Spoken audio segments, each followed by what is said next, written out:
Howdy, fellers. What up, my ninjas? So now we are at the point where we've got our skin on. We got our nice curve going. Basically, I took the plywood, the thin stuff, and just soaked it in a bucket of water. It was about, 20 inches deep. So basically, all the way up to about here, this whole area was soaking in a bucket of water for about 30 minutes or so, maybe 40 minutes. And that, I wasn't sure if that was going to work at all, but this stuff really soaked it up quick, and it worked good enough. I was able to bend it around and glue it and staple the crap out of it. Of course, the skin does get stretched out, and so that made all the skin kind of brittle. So you can see what this is. That's me sanding away some of the outer skin. And then I tried using, on this one, what's it called?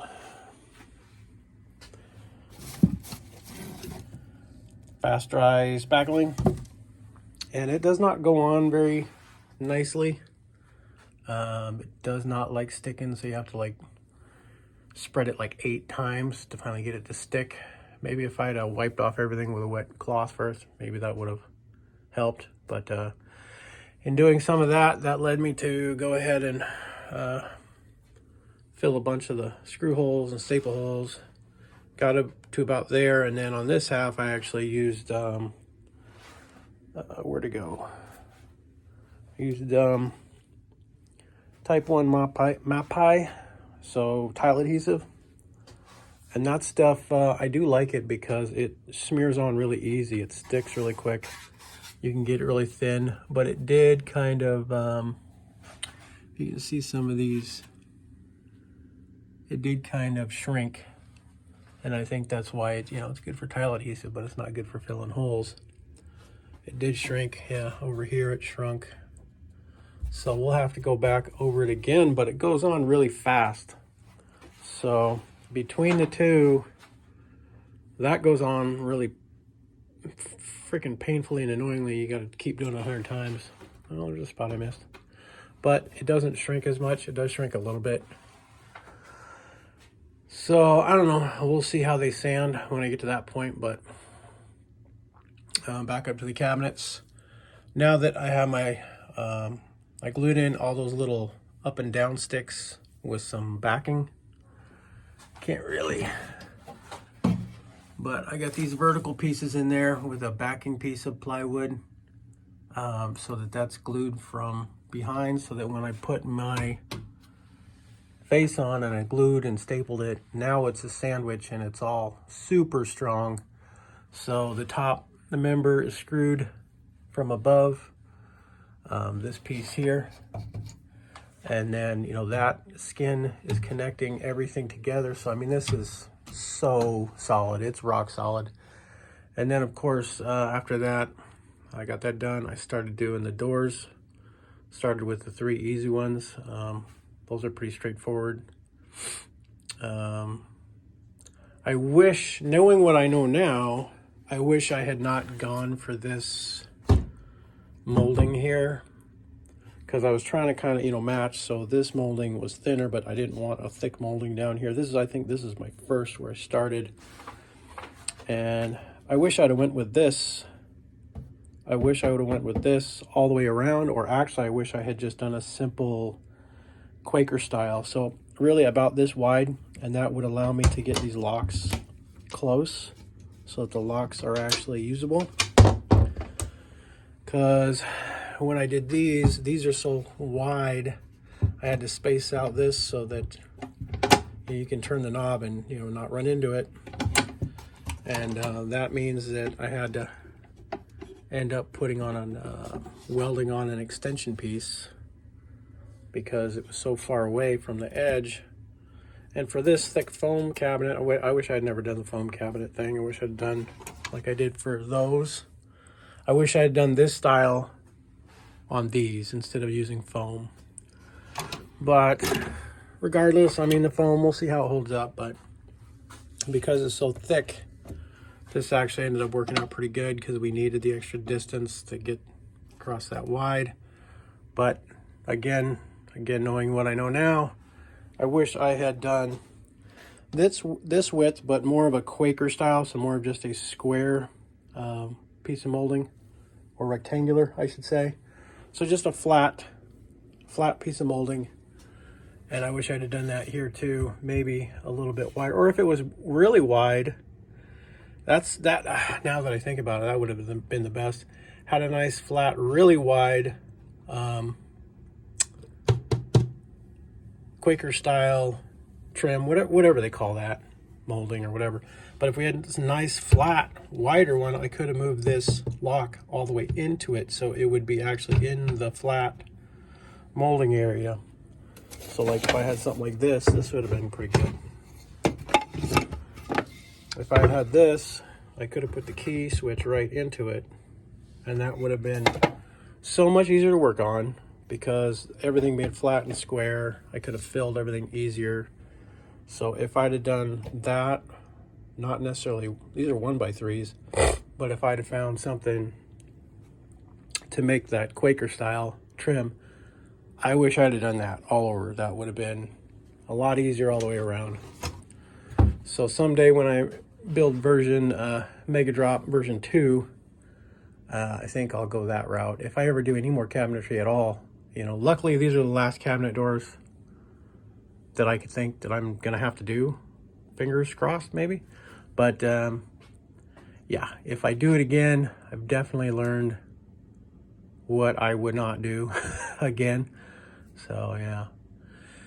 So anyways, same thing with these. You know, all these locks, the things are so far away from the edge that we're gonna have to weld on a little thing for them. But I mean, that's where we're already at that point. You know, we kind of gotta match what we already got going. Somehow I ended up picking out, these ones were thinner than this one. I didn't realize that these are way thicker. So I don't know how that happened either. I thought about the same stuff, but apparently there's two different thicknesses on that shape. And then of course we did the little curvy cut on that little door. And I debated on even putting any locks on these on the side, because, you know, most of your momentum is when you brake, so everything wants to go that way. So these really didn't need it, I don't think. You know, when you're going down the road, there's a little bit of side by side, but these hinges are kind of stiff. I mean, it's stiff enough to hold up the door. And, you know, I don't think anything would be falling out if we're going down the road, but I already did it over here. I know I had to put them on here because everything would be going this way. The braking forces would be pushing it that way. So I know I had to have locks on these shelves or doors. But wish I hadn't have done them on those ones. Sorta. But better there than not. And then I got some lighting going on. We got a little recessed puck there and there. And then we got a big recessed puck there and there above the pillows, basically. And I got locations for a switch there, a switch there, and then the railing that goes in right here, the little skinny long shelf. It's pulled out right now, but I got a wire over there for an under shelf light to light up the cubbies down here. So you can hit a switch, and from either side you're gonna be able to hit a switch and turn on this under shelf light to get in the cubbies. This overhead light to just light up the curtain, basically. So this would be a nice mood lighting if we turn off everything else and just had on these 2 and 2. So if we just add on these 4, that'd be enough light.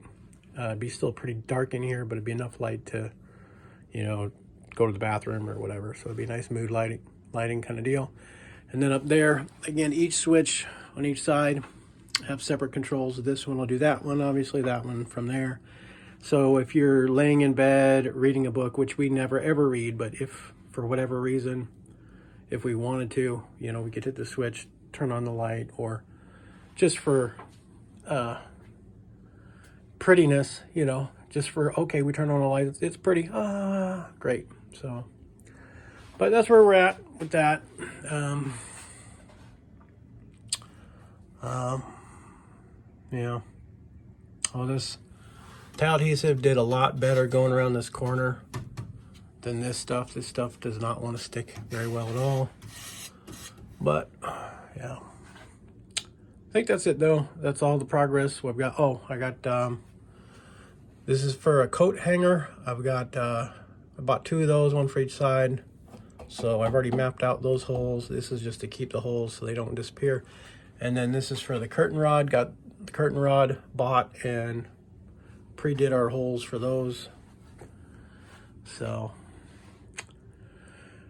really I still need to work on the cabinets. I'm gonna route out a little lip. I wish I'd have done it for all these. I only did it for this one. This little, it's hard to make it out, but there's a nice big chamfer right here that goes all the way across to there. I wish I'd have done this chamfer on all these, at least right in here. So I'm gonna go ahead and do that for all these. I'm gonna put a little chamfer just right, probably like this much, so that you can just grab right there and lift them up, because the hinges are kind of stiff. So, but other than that, I think that's about everything. Oh yeah, the shelves are primed. Shelves are primed and just sitting up there. Ugh. So eventually when I need to get everything sanded and then primed at least before I can put the shelves back in, before I can do the little last bit of lighting, electrical.